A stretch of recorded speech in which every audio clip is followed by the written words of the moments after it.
Alors dans la catégorie des super GT, à l'heure actuelle, il y en a une qui met tout le monde d'accord, c'est la Ferrari 812 Superfast. V12 atmosphérique absolument hallucinant, une tenue de route complètement dingue avec ses 4 roues directrices. L'ennemi à abattre aujourd'hui, c'est elle. Et l'une des prétendantes au titre, justement, j'en tiens le volant, l'Aston Martin DBS Superleggera. Donc on notera pour l'histoire que c'est quand même assez drôle qu'Aston Martin ait choisi un nom italien pour sa Super GT et que Ferrari ait choisi un nom anglais pour sa Super GT. Alors derrière cette grosse gueule immense, cette calandre absolument dingue et ces hanches de bimbo, se cache une DB11, alors qui n'a pas été que recarrossée. D'ailleurs, puisqu'on parle de carrosserie, il faut savoir que c'est principalement du carbone et de l'aluminium en ce qui concerne les portières. Le châssis, évidemment, est repris de la DB11. Je dis évidemment parce que quand même, si j'irais la structure originelle est conservée, en ce qui concerne les liaisons au sol, vraiment Aston Martin a tout revu, que ce soit les amortisseurs, que ce soit les barres anti-roulis. On a également un carrossage qui gagne un petit peu en angle négatif, notamment sur l'avant, pour conférer davantage de réactivité au guidage. Alors pendant que c'est un petit peu plus cool, on va faire connaissance un peu avec l'environnement.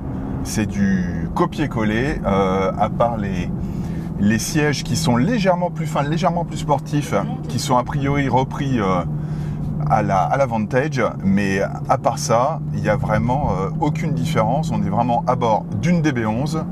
Mais la DBS Superleggera, ce n'est pas qu'une gueule de star de cinéma, c'est aussi un gros cœur. Mais quand je dis un gros cœur, c'est vraiment un très gros cœur, parce que Aston Martin, pour répondre au V12 atmosphérique de la 812 Superfast, a choisi le V12 biturbo de la DB11. Alors oui, on est d'accord, ça manque de noblesse, mais alors en revanche, en termes de puissance, les turbos sont les mêmes, la pression a été augmentée, et c'est vrai que en termes d'accélération, pour faire simple, on va dire que c'est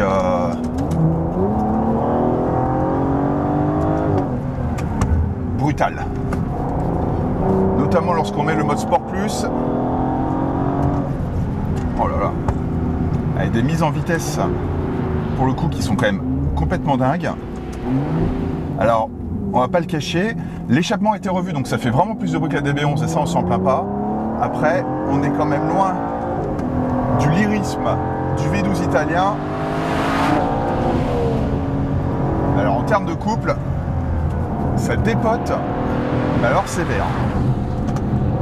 Alors pour supporter ce nouveau moteur, nouvelle boîte, toujours de l'automatique, toujours de chez ZF, et maintenant il faut supporter quasiment 92 mètres kg, et on peut en plus compter sur les freins des disques carbone céramique qui sont de série.